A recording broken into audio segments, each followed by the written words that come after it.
My name is Simone Bauer. I work for Allianz Global Investors. I do private equity, so this is why I'm moderating the session and not contributing very much to its content.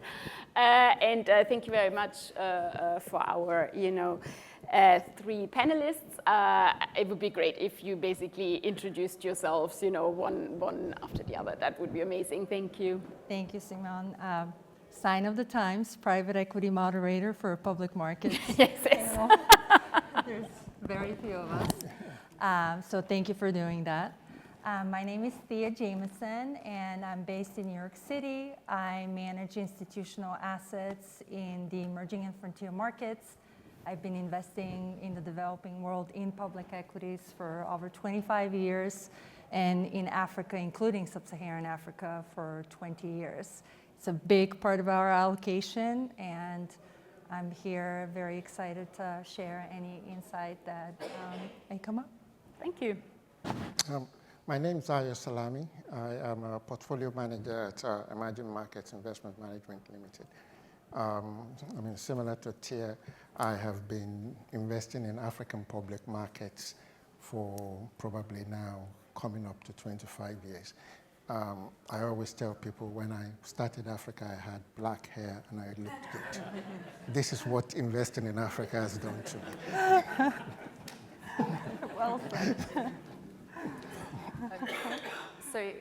Hi everyone. I'm Tracy Austin. I actually work for the UK Department for Business and Trade, so DBT stands for that.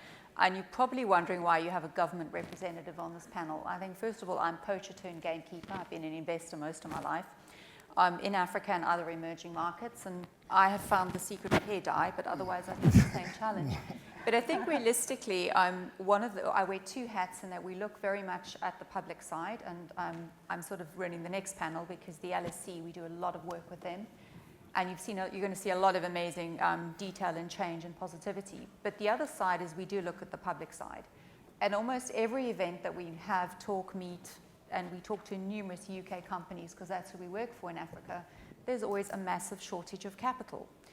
It does always amaze me that there's empty seats on probably what is one of the most important sessions, but I think it's just really great to be in the company of institutional investors because that's really the shape of the conversation that we as the UK government are very serious about if we are serious about investing and growing Africa.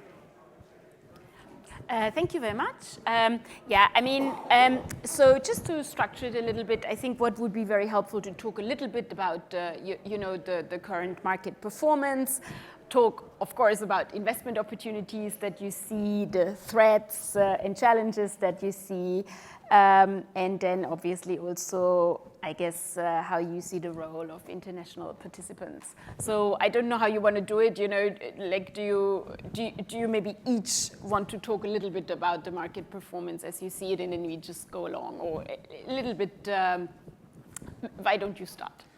Sure, happy to. So very, very interesting times in Africa. One of the reasons why we're so bullish today is because we are noticing that the African markets are recovering on their own merit with domestic assets. Just prior to the pandemic, for example, foreigners accounted for over 60% on average in terms of daily participation in trading. And today that number is down to 30%. This is nearly a historical low.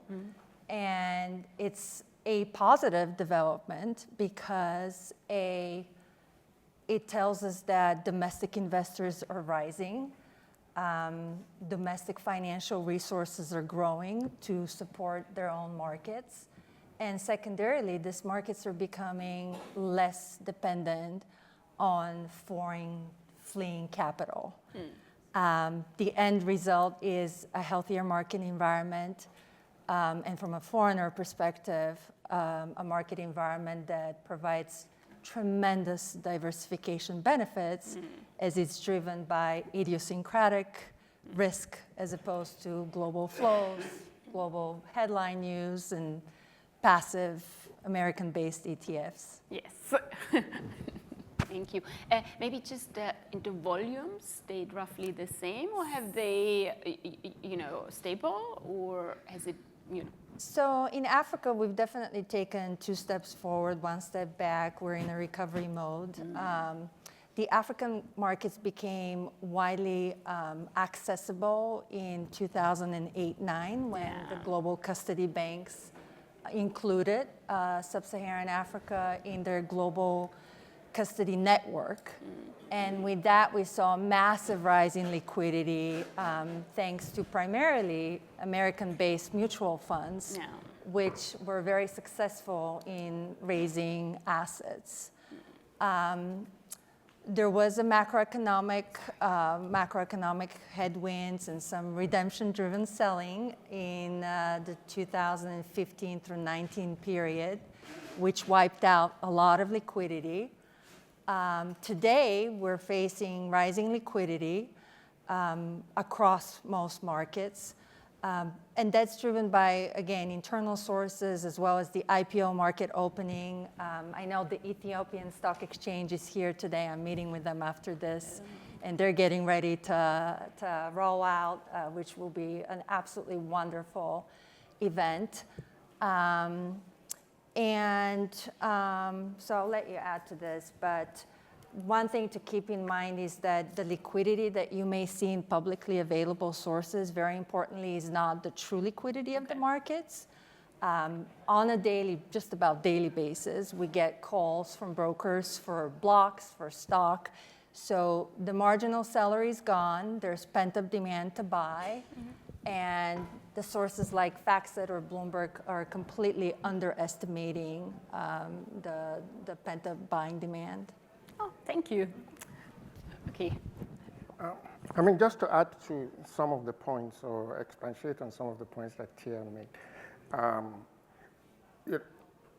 the big challenge, or at least that we faced in the public market, is how to get people interested in our story.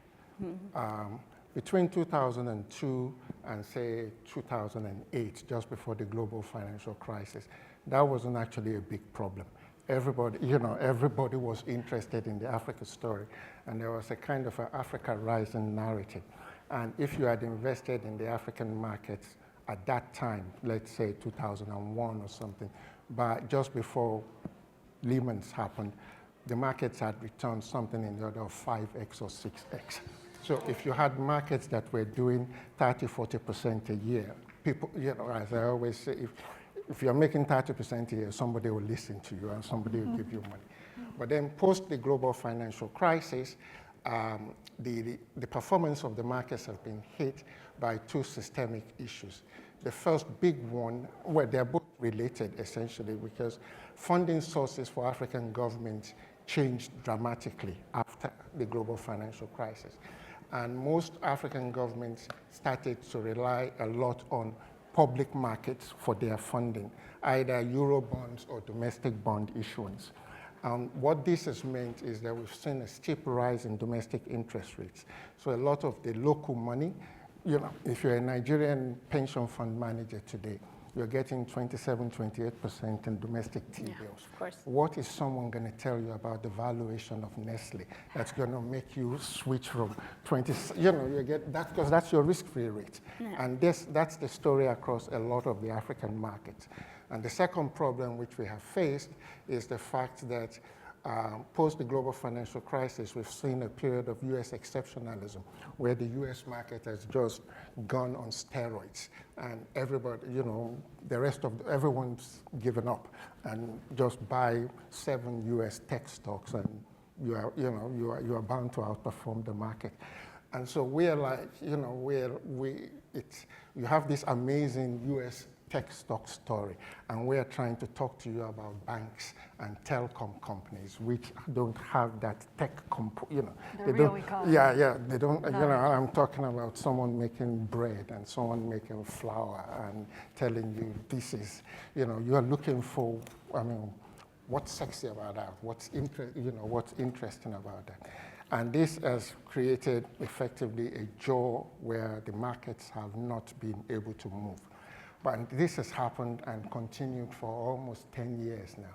But what it has created is this opportunity whereby if you look at the valuation of African markets today, they are trading at valuations which are lower than where they were in 2000. And yet these are economies that are three, 4 times larger. So what, you know, the risks have been, I mean, a lot of the macroeconomic risks have been taken out by the valuations. So today, I mean, you know, if a really expensive bank in Africa trades on a price earnings ratio of 4. Now, if I saw a US bank trading on a price earnings ratio of 4, you are worried about bankruptcy risk. Like, what are the risks that it's going to have a rights issue? Now you're talking about banks which are giving you a return on equity above 20%. They are adequately capitalized, but nobody wants to listen. Nobody wants to hear that story. You know, and it gets to, and one of the big challenges that we face in trying to explain that story to international investors outside Africa is the fact that most of the institutional investors we're talking to work for large corporations. And what we all do, or we've all done that at some point in our career, and large corporations create atrophy in decision making. They make it, you know, the decision making process makes, nobody wants to take risk. So we have examples of investors. We go to the US, we talk to them, and they will make PA investments. You know, they look at what you're telling me this bank is on a PE of 1 or it's on a PE of 2. I'll have some of that. So they will give us $100,000, $200,000 of their own personal money into our fund.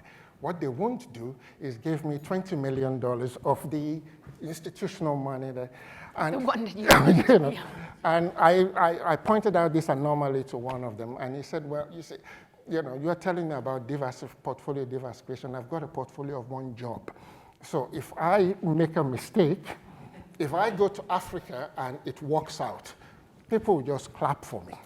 But if I go to Africa and it doesn't work out, someone's going to say, what were you drinking when you were, you know, what did they say, you know, what did that make you go into that market? And so that perception, you know, the risk perception about Africa is not actually about the actual risk. It is about increasingly about this risk that you are going to run into some kind of difficulties within your organization because of the fact if everybody bought Bitcoins, which a lot of people did, or if everyone bought FTX or whatever, and it goes badly, we were all there together. But if you're the only one in Africa, it's, you know, it's a challenge. And so the valuations of these markets are very low. The markets have inherently a very, very strong, you know, what I would call mega trend opportunity. And that mega trend opportunity is based around the population demographics. Because if you save money today, what's the purpose of your saving? The purpose of your saving is so that in future, you will be able to have a claim on economic output. But at that point in time, you have retired, and that economic output is going to be produced by somebody else. But you want a claim on that economic output.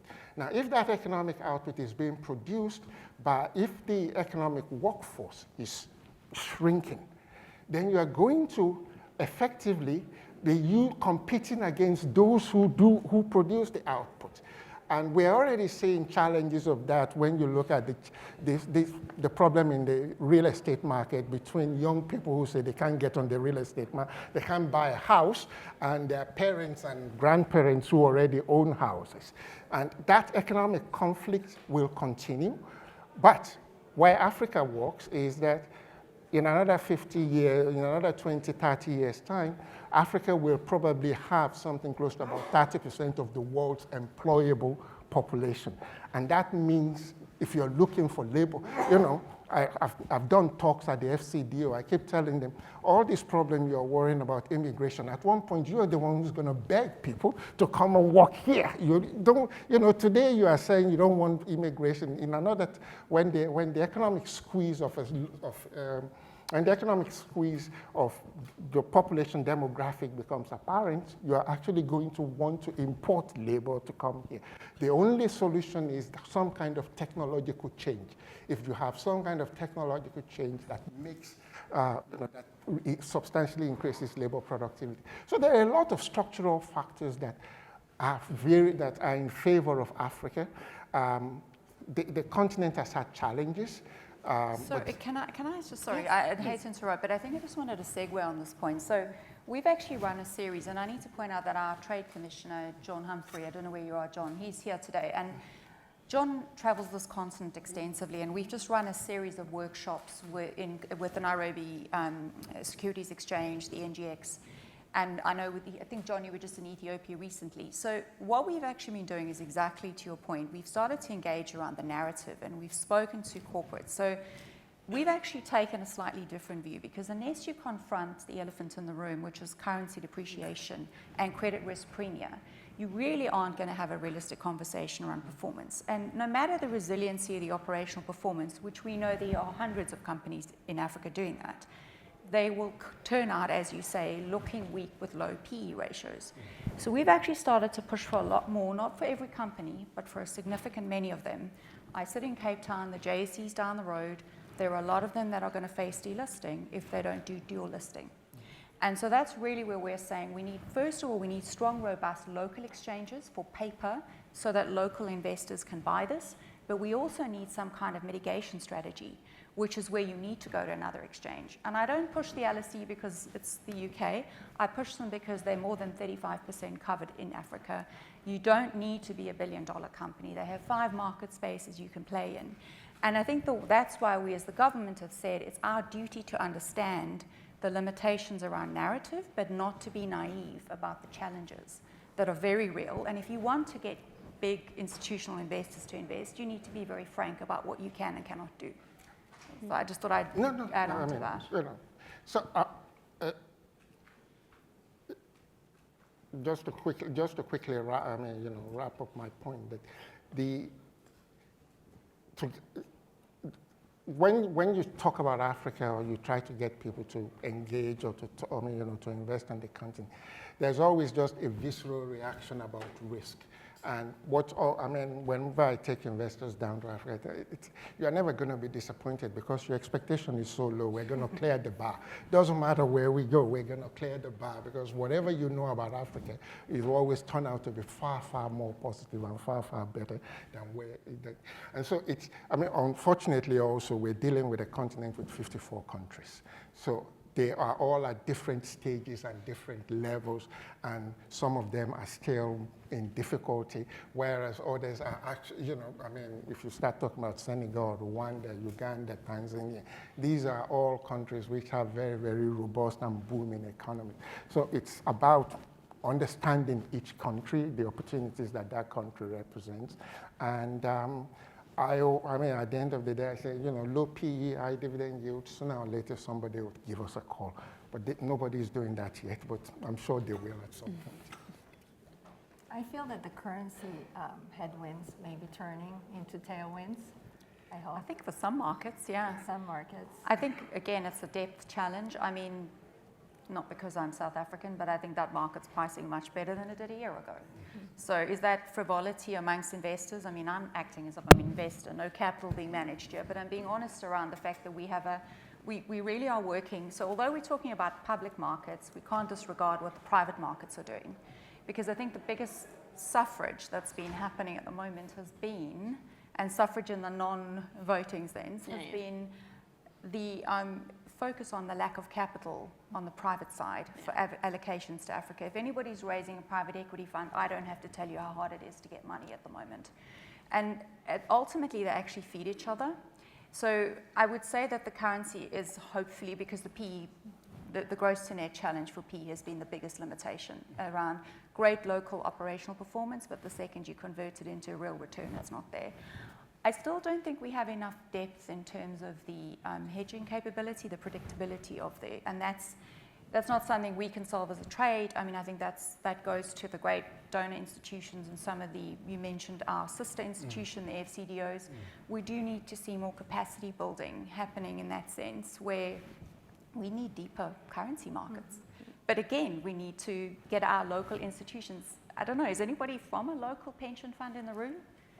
Because I think that's really what we need to see more of, not just buying the T-bills, as you say. There's just not enough of them. Yeah. I mean, I think in Nigeria, the local pension fund industry is at about 30 billion in total AUM for 200 million people.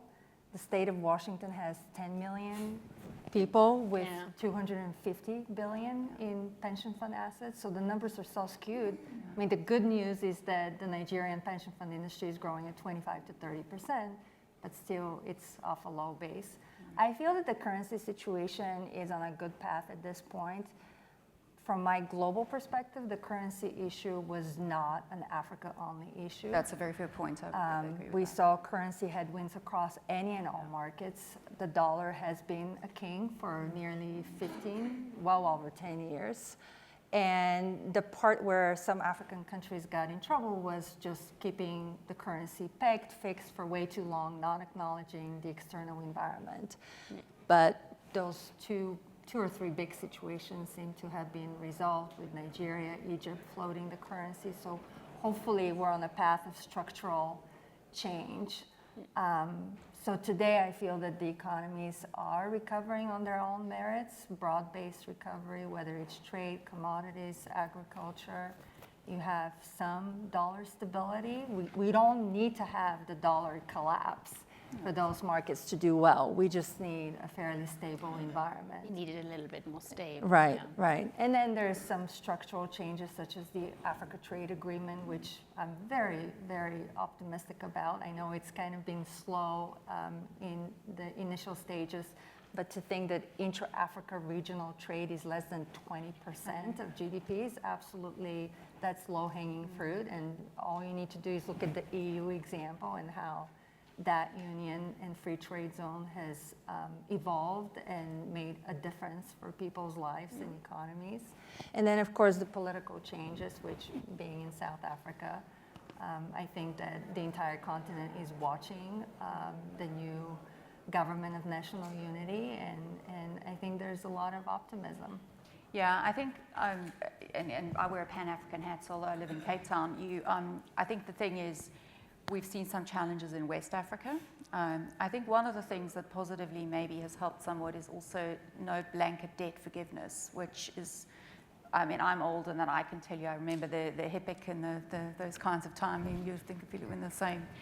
But I think there's none of this, you've actually got to work your way out of this mess, and I think that has created credibility. I think if you look at markets like Ghana, Zambia, you've had to show more constructive engagement, resilience, renegotiation, and that's building depth. I think that's showing more credibility to a stronger narrative. So hopefully that's the positive out of the pain.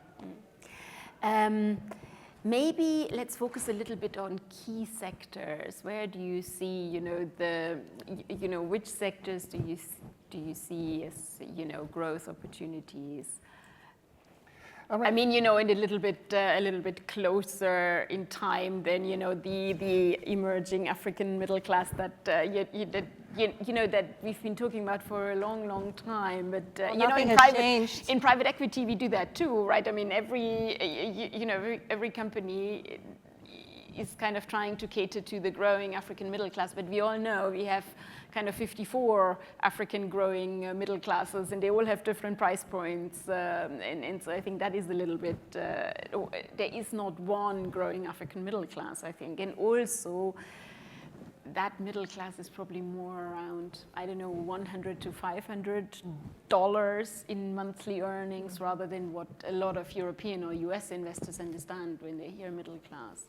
Oh. But anyway, let's go back to what are the key sectors that you see? African public markets are actually pretty simple organisms. They are not difficult to understand. When I first started covering them, I said it's the BBC, banks, breweries, cement. Those were the three key sectors that you had. The banks are still there, the breweries are still there, the cement's still there. But now you've got to add a T, which is the telcos. And that's, between banks, breweries, cement, and telecommunications, you've got 85-90% of the market cap of a lot of African countries. largely because banks were the first wave of privatizations which Africa did in the 1980s and 1990s.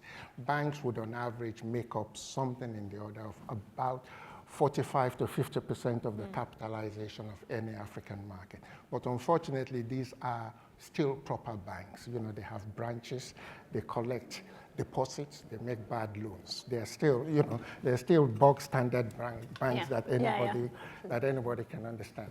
What is different about them, and what again, I mean, I think they're the open secret of financial markets, is a lot of Europe, you know, when you look at banks in the US and in the UK, or European banks, the way they make money is off what's, you know, to use the technical term, is leverage. For every dollar of equity that they have, they will usually on average have about $15 to $20 of borrowing. I mean, either deposits or loans or whatever, but equity to lever, I mean, so if you look at the total balance sheet is usually, equity is about 5, 10%, the rest of it is funded by somebody else. And that's what killed Lehman's, because at Lehman's, that ratio was 44. And so the higher that leverage ratio is, the higher the risk of the bank. In Africa, these are simple organisms. That ratio is 1 to 5. So for, you know, they are far more resilient banks in the sense that they don't have highly leveraged balance sheets, but they're rich. But where they make money is that their net interest margins average around 7, 8%.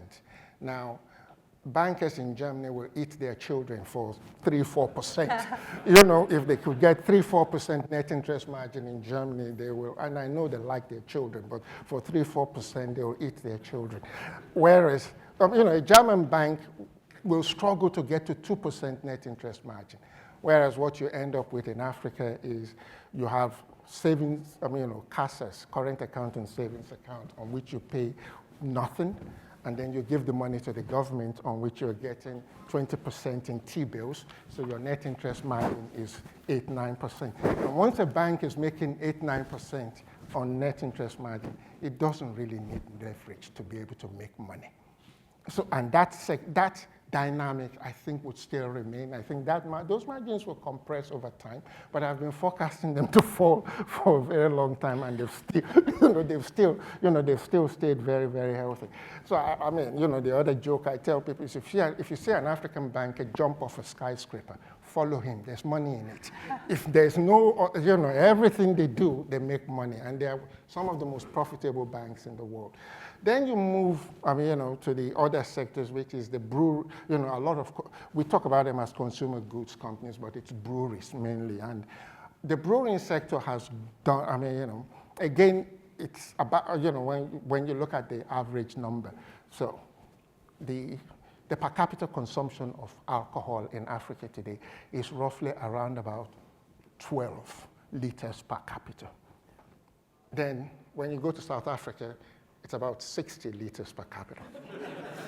They like alcohol. Yeah. But then when you move and you go to the Scandinavian countries, Norway and things like that, you start getting closer to around 170, 180 liters per capita. So we got a long way, you know, we can catch up. There is a lot of, we can catch up. We're still only at 12. We don't need a bigger growth in population. We just need to get into this groove of things, and our beer consumption is likely to go up. And then the other big sector, you know, which are the we call them materials. I mean, there is one more sector which is mining and basic raw materials. We don't like investing in them. Not, I mean, you know, you can get good ones with. Our take on this is that they are African companies just because the mine is in Africa. It's nothing to do with, you know, if the mine was on Mars, they would be Martian, you know, they would be Martian companies. And then the last big positive sector is the telecom sector. And that is actually the one we are most excited about. A lot of the African telecom companies, you know, there's been over the last, say, 5 years, there's been a dramatic change in their revenue composition. So say 5, 8 years ago, they were something like 75, 80% was mobile, you know, voice, and data was probably 20%.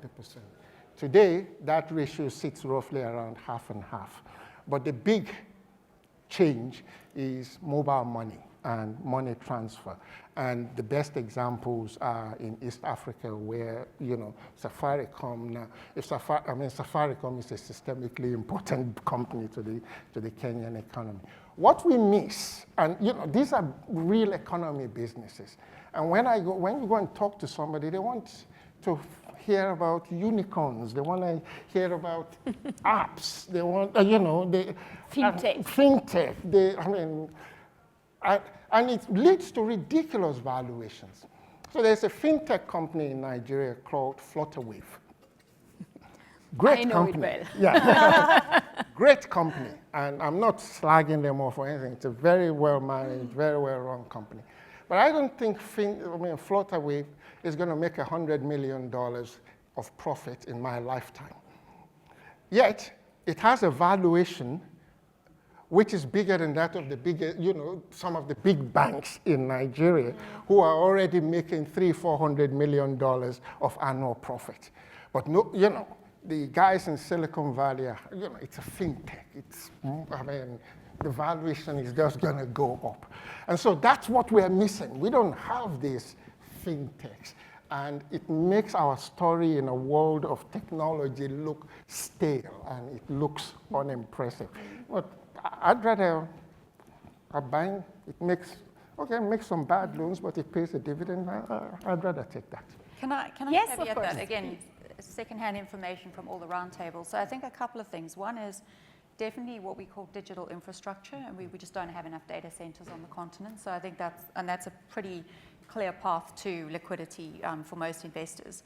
And the second one I would say is linked to the urbanization levels around infrastructure, logistics, massively needed. The flip side slightly though is that we're not seeing enough of the successful PE investments being IPO'd. And this sort of touches on your tech point where we work with the tech sector extensively from Series B onwards. The problem is you don't have to be $1 billion company to IPO, but most people think you have to. And I think that's one of the disconnects is that the Silicon Valley model may work for some, but it shouldn't be the broad-based approach for the continent. And again, I know another exchange which can help on that. So. Well, one of the issues with that has been the IPO window has been just closed for almost 15 years. And that's not an Africa event. That's a global. Thank you for saying that. Some media companies. So there's disagree, nothing that the African countries or governments did wrong. If anything, they worked incredibly hard to sustain the progress and development despite the headwinds. And the fact that the Ethiopian Stock Exchange is getting ready to open is just a wonderful, wonderful event. I will add, in terms of sector exposure, I am very keen on anything that has to do with capital market development. So the stock exchanges, you mentioned the JSE, Nairobi Securities Exchange, Stanbic in Nigeria. And that's because these markets are at both a cyclical and structural trough. In fact, I think that we're beyond the inflection point. But it's a terrific way to invest for development in those markets and long-term sustainability. Thank you very much. I think we have time. I heard the bell already, but we have time for one or two questions if anyone. Yeah, you were the fastest. Good afternoon. My name's Hartman Peel. The name's Hartman Peel. Been covering Africa for 35 years on stock exchange performance. Two observations. One is Mr. Salami said a few years ago, would I like to go down to Libya to help Mr. Gaddafi on sub-Saharan equity markets? So I did, and it was very enjoyable. The second one is completely different, is Africa's public markets. One is that the African stock markets have outperformed the MSCI, the Shanghai Composite until last week when it went up sharply, MSCI Eastern Europe, and the MSCI Far East. That's no mean achievement. Is anyone banging the drum on that? No. Another observation is, what about all the companies which are listed elsewhere, like Airtel Africa in London, which is Pan-African. Dual listing play that we talk about.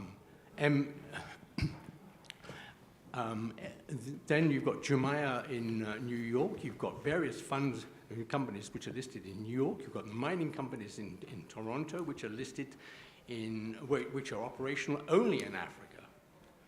And you've got MTN, Nigeria. You've got MTN, which is listed in South Africa and is the biggest company in many of the markets.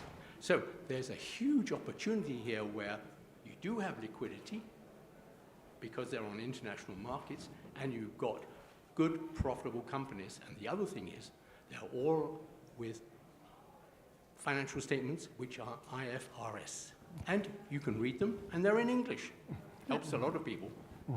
Good contribution. Yeah. Thank you. Thanks. One more question? Yes, you, and last one.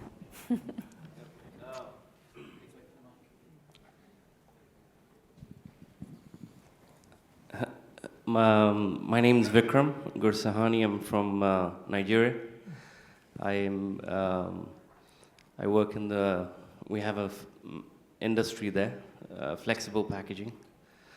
I was listening to your discussion about the banks in Nigeria, and I think a point you missed out, which has become very apparent, is that the banks are making a lot of money, not only through the measures you mentioned, but another one is that where they're getting foreign exchange at a special rate from the Central Bank of Nigeria and selling it to customers at huge margins. And this is actually impacting the industry a lot. So it's unfortunate, but this is one of the ways they make a lot of money also. And eventually this filters down, you know, and I think that's one of the things also affecting the markets there. Thank you. I think one needs to make a special point about the FX problems that Nigeria faced. The FX problems that Nigeria faced was a confluence of a series of events which, if I'd been asked to predict, I would not have, you know, it wasn't one thing in a row. It was 2 or 3 things at the same time, and they all came together at the same point. The biggest one was the fact that we had President Buhari as the president. You have to, the history was that Buhari had been president in the 1980s. And when he was president, the naira was about 0.85 to the dollar. And then he said, oh, I've come back 30 odd years later, and it's 400 naira to the dollar. And he says, we're not going to have any more devaluation. I don't care what is happening. And unfortunately, this then coincided with a period when oil prices, when oil prices and oil production went down. And this, unfortunately, the Nigerian Central Bank cravenly surrendered its independence, which it had in law, but it surrendered that independence. Well, look, this is Africa. I mean, the president wants something done. It gets done. So let me not say they cravenly surrendered their independence. But I think if Nigeria had any other leader other than Buhari, I don't think we would have had such an extended, long period of that infraction in. But when you have exchange controls like that, it's like a game of whack-a-mole. Somebody is going, you're pushing down here, but it's going to pop up somewhere else. And where it pops up is, we saw it in the bank's profit. I would like to think that Nigeria will understand that you don't learn anything when a horse kicks you twice. The first time it's telling you get out of the way, the second time you're just taking pain for nothing. And having seen what has happened during the last 6 years, I would like to think Nigeria would not go back down that route. But look, these are Nigerian politicians. Okay, so we end on a positive note. Yes. I think we are gonna we're gonna have to end. But thank you very much, and thank you very much for your contribution. Great job.